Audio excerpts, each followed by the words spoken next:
Pada tahun 90-an, banyak sekali tragedi yang terjadi di Indonesia. Salah satu tragedi yang menggemparkan Indonesia kala itu adalah Ninja Banyuwangi. Kasus Ninja Banyuwangi memang sangat misterius. Pasalnya, kasus ini memakan banyak korban, terutama di Banyuwangi. Target mereka adalah guru ngaji, kiai, dan juga dukun.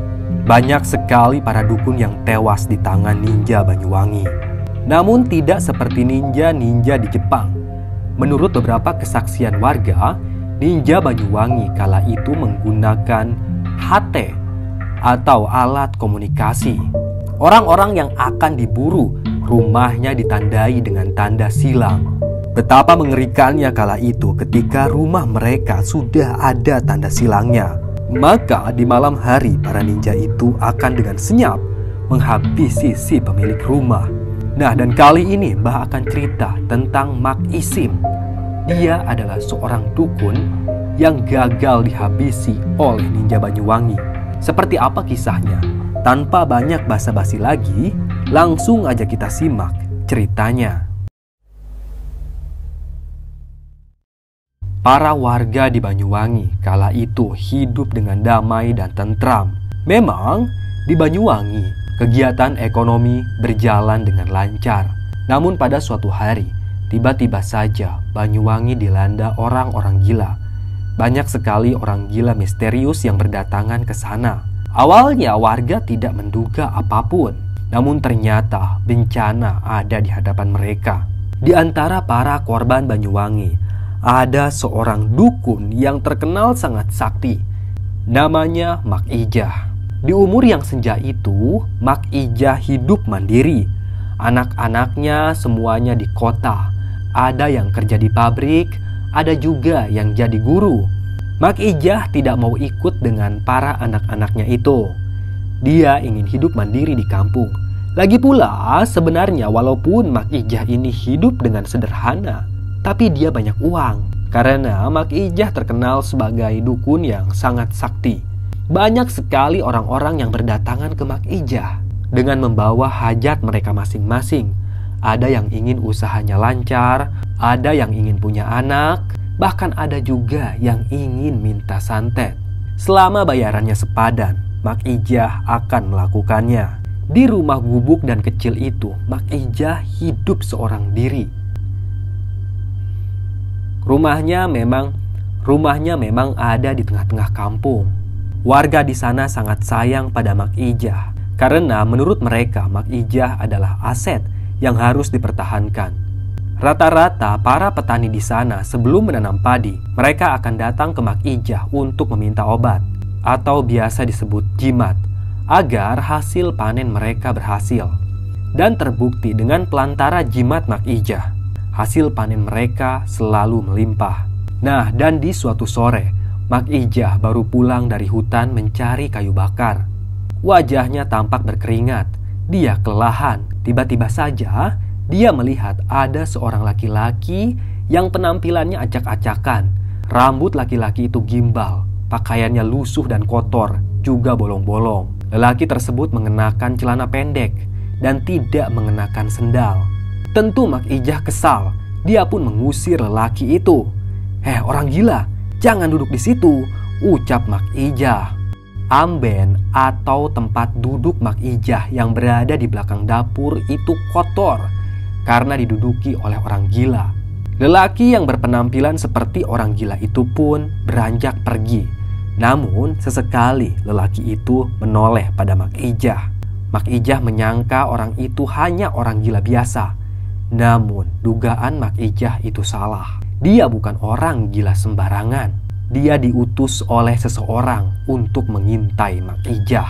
Segera Mak Ijah pun masuk ke dalam rumahnya. Dia pun mandi. Kemudian Mak Ijah memasak sayur. Dapur Mak Ijah sangat kecil. Tapi di dapur itulah Mak Ijah melahirkan anak-anaknya yang kini sudah sukses. Singkat cerita, malam pun datang. Mak Ijah menyalakan lampu semprong.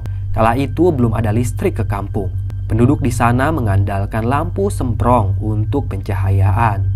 Mak Ijah tiduran di dapurnya. Dia memandangi lampu semprong itu yang berayun-ayun. Kemudian perlahan, kedua mata Mak Ijah terpejam. Namun tiba-tiba saja, sekitar 5 detik kemudian, Mak Ijah langsung melotot. Dia merasakan ada bahaya yang mengintainya. Segera Mak Ijah berdiri. Kemudian dia mengambil sebuah arit. Itu bukan arit sembarangan. Aritnya sudah dibacakan mantra-mantra yang sangat sakti. Mak Ijah berdiri tepat di belakang pintu dapurnya. Dia bersiap dengan segala bahaya yang akan datang. Dan tiba-tiba saja ada suara pistol. Seseorang menembak pintu dapur Mak Ijah. Namun dengan kesaktiannya, Mak Ijah berhasil menangkis peluru itu menggunakan arit. Peluru pun jatuh begitu saja. Pintu ditendang dengan sangat keras. Di sana ada seorang laki-laki yang menggunakan cupluk warna hitam dan juga pakaian warna hitam. Laki-laki itu sekali lagi menembakkan pistolnya ke kepala Mak Ijah. Namun Mak Ijah berhasil menangkis peluru tersebut. Sungguh sakti Mak Ijah ini. Mak Ijah langsung melompat. Kemudian dia mengarahkan aritnya tepat ke tangan si lelaki. Seketika saja tangan itu buntung. Sementara pistolnya masih digenggam oleh tangan yang sudah buntung itu. Sang ninja berteriak kesakitan. Dia berlutut. Darah mengucur dari lengannya. Dan tak butuh waktu lama, warga berdatangan. Mereka langsung menangkap ninja itu dan membuka cupluknya. Ketika dibuka, betapa terkejutnya warga. Ternyata ninja tersebut adalah orang gila yang sering berkeliaran di kampung mereka. Warga kampung tidak mau melaporkan ninja itu ke polisi. Mereka malah memukulinya habis-habisan. Sang ninja kehabisan darah karena tangannya sudah buntung. Dia pun tewas di tempat. Warga menguburkannya begitu saja seperti anjing burut yang tak berguna. Bahkan kuburan ninja itu diratakan saja, tidak ada gundukan. Kejadian malam tersebut benar-benar menggemparkan warga. Mereka tidak menyangka kampungnya akan diserang oleh ninja yang misterius tersebut. Mak Ijah pun mengumpulkan warga yang ada di sana. Dia memerintahkan warga untuk mengaktifkan kembali sistem ronda demi menjaga keamanan di kampung. Warga pun setuju. Ronda di kampung tersebut berjalan kembali. Dan tidak butuh waktu lama, selang 3 hari, lagi-lagi ada serangan ninja. Kali ini, ninja mengincar seorang dukun laki-laki yang bernama Karman. Dukun laki-laki itu biasanya khusus untuk pengobatan. Dan dukun tersebut menjadi incaran ninja. Kali ini serangan ninja dilancarkan jam 2 dini hari. Jumlah mereka ada 2 orang. Semuanya mengenakan pakaian warna hitam dan juga cupluk warna hitam. Mereka mengendap-endap dalam kegelapan, sehingga tidak ada satupun petugas ronda yang bisa melihat mereka. Tiba-tiba mereka sudah ada di belakang rumah sang target. Mereka masuk ke dalam kamarnya Karman. Dan sialnya, ternyata Karman belum tidur. Dia sedang berhubungan seks dengan istrinya. Saat itu juga Karman kaget karena dalam posisi telanjang dan langsung menghujamkan pisau belati ke lehernya Karman. Karman tewas di tempat, darah bercucuran. Sementara istrinya berteriak histeris. Dengan cekatan, ninja itu kabur begitu saja. Dia tidak membunuh istrinya Karman. Target mereka hanya dukun saja. Mendengar teriakan histeris tersebut, kentungan ronda dibunyikan. Puluhan warga keluar dari rumah mereka untuk mengepung ninja. Namun naas, ninja itu sudah pergi begitu saja, tidak ketahuan oleh warga. Kedua ninja tersebut pergi ke hutan. Mereka hilang dalam kegelapan. Karman tewas dalam keadaan bugil, sangat mengenaskan dan juga memalukan. Dengan kematian dukun di kampung tersebut, Mak Ijah semakin waspada. Pasti akan ada lagi dukun-dukun yang diincar. Dan tentu Mak Ijah lah salah satunya. Sementara itu, dari sisi ninja Banyuwangi, ternyata ada salah satu pimpinan bernama Ardi. Dia merupakan ketua dari operasi tersebut. Ardi memang menargetkan dukun santet dan juga guru ngaji yang ada di Banyuwangi. Ardi mendapat laporan kalau di Banyuwangi ada satu dukun yang memang sulit untuk dihabisi. Dia adalah Mak Ijah. Tentu Ardi tidak akan tinggal diam. Dia merencanakan sesuatu yang lebih sadis. Menurut Ardi, Mak Ijah memang punya kekuatan yang sangat luar biasa. Tapi kekuatannya itu bisa jadi hanya terletak saat berada di rumah. Ardi pun berencana untuk menyerang Mak Ijah di hutan. Dan di suatu sore, saat Mak Ijah sedang mencari kayu bakar di hutan, tiba-tiba saja ada 20 ninja Banyuwangi yang mengepung Mak Ijah. Saat itu Mak Ijah tidak memegang arit saktinya. Yang dia pegang hanya golok biasa saja. Tidak ada kekuatan apapun di dalam golok tersebut. Melihat dirinya terkepung, Mak Ijah pun meletakkan kayu bakar yang sedang ia gendong. Kemudian Mak Ijah memasang kuda-kuda. Dia menodongkan golok itu kepada para ninja. Kemudian para ninja langsung menyerbu Mak Ijah dengan sangat brutal. Satu persatu mereka menghantamkan golok mereka kepada tubuh Mak Ijah. Namun Mak Ijah tiba-tiba saja terbang. Dia bertengger di dahan-dahan pohon. Dengan kesaktiannya yang luar biasa itu, kemampuan Mak Ijah bahkan melebihi para ninja tersebut.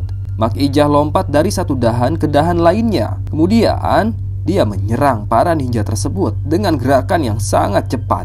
Bahkan gerakannya itu secepat kilat, tidak terlihat oleh mata. Tiba-tiba saja para ninja itu sudah buntung kepalanya, ditebas menggunakan golok Mak Ijah. Mak Ijah benar-benar dukun yang sangat sakti mandraguna. Dari para ninja tersebut tinggal sisa satu orang. Dan satu orang itu adalah Ardi, pimpinan ninja. Ardi membuka topengnya. Dia tersenyum tipis. Tampaknya Ardi tidak takut sama sekali dengan kekuatan Mak Ijah. Memang tidak salah aku membunuh para dukun di Banyuwangi. Mereka itu sangat mengganggu dan punya kekuatan setan, ucap Ardi.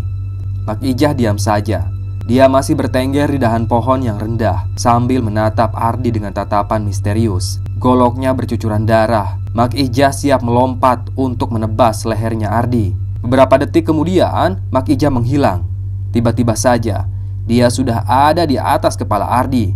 Mak Ijah hendak membelah kepala Ardi dengan golok tersebut. Namun dengan cekatan Ardi berhasil menangkisnya. Bahkan bukan hanya menangkis saja, golok Mak Ijah juga patah. Kini Mak Ijah membuang goloknya yang sudah patah. Dia merogoh kantong lalu mengeluarkan 5 buah jarum. Jarum tersebut ia jepit dengan kedua bibirnya yang sudah keriput. Ujung jarum itu berwarna hitam. Corak hitam itu adalah sebuah racun yang sangat mematikan. Satu kali saja tertusuk jarum, maka orang tersebut akan mati. Mak Ijah meniup jarum itu ke arah Ardi. Namun lagi-lagi Ardi berhasil menghindar. Jarum-jarum tersebut tidak mengenai tubuh Ardi. Kini Mak Ijah lompat kembali. Ternyata dia tidak kehabisan senjata. Mak Ijah mengeluarkan 2 pisau. Lalu dia menusukkan pisau itu ke arah lehernya Ardi. Namun lagi-lagi Ardi berhasil menangkisnya. Bahkan kali ini Ardi berhasil memukul wajah Mak Ijah dengan tongkat besi tersebut. Mak Ijah terkapar di tanah. Wajahnya berdarah, lebam. Dia tampak kesakitan. Darah keluar dari mulutnya. Ardi menyabetkan tongkat besi itu sangat keras pada wajahnya Mak Ijah, sehingga membuatnya sangat kesakitan. Tapi Mak Ijah tidak mau menyerah. Kemudian Mak Ijah pun bangkit. Dia mengambil kedua pisaunya. Dan lagi-lagi Mak Ijah menghilang. Secara tidak terduga, tiba-tiba dia sudah ada di belakang Ardi. Dengan kemampuannya yang cepat, Mak Ijah saat itu berhasil menusuk punggung Ardi menggunakan pisau. Namun anehnya, pisau itu malah patah, tidak mempan ke tubuh Ardi. Wajar saja pisau itu tidak mempan pada tubuhnya Ardi. Dan dengan cepat Ardi melayangkan tendangan kaki kanan ke perutnya Mak Ijah. Wanita tua itu pun terkapar tak berdaya. Dia sudah kehabisan tenaga. Tampaknya kali ini Mak Ijah kalah oleh Ardi. Perlahan Ardi berjalan mendekati Mak Ijah. Lelaki itu akan menghabisi Mak Ijah dengan sekali sabetan tongkat besi. Pergilah kau ke neraka nenek bajingan, ucap Ardi. Ardi pun mengayunkan tongkat besinya. mengarahkan tongkat itu ke kepalanya Mak Ijah. Dia ingin kepala Mak Ijah pecah, namun yang terjadi malah sebaliknya. Mak Ijah menahan tongkat besi itu dengan tangan kanan. Kemudian Mak Ijah lagi-lagi mengeluarkan pisau kecil. Kali ini ukurannya lebih kecil dari yang tadi. Ternyata Mak Ijah menyimpan banyak senjata di kantongnya. Dia menusukkan pisau kecil itu ke kakinya Ardi. Ardi pun kesakitan. Darah mengucur dari kakinya. Karena marah, Ardi langsung menginjak kepala Mak Ijah dengan sangat keras. Mak Ijah mengamuk. Dia pun bangkit. Kemudian dia menusukkan kembali pisau itu ke wajahnya Ardi. Kali ini Mak Ijah sangat brutal. Berkali-kali dia menusukkan pisau tersebut ke mata, mulut, dan juga pipinya Ardi, membuat lelaki itu benar-benar tewas. Dengan terluka parah, Mak Ijah pun pulang dari hutan, meninggalkan bangkai-bangkai ninja yang bergeletakan di sana. Setibanya di rumah, Mak Ijah langsung berkemas. Dia akan meninggalkan kampungnya. Dia tidak mau nyawanya melayang, karena pasti para ninja itu akan berdatangan kembali. Bahkan jumlah mereka pasti lebih banyak dari sebelumnya.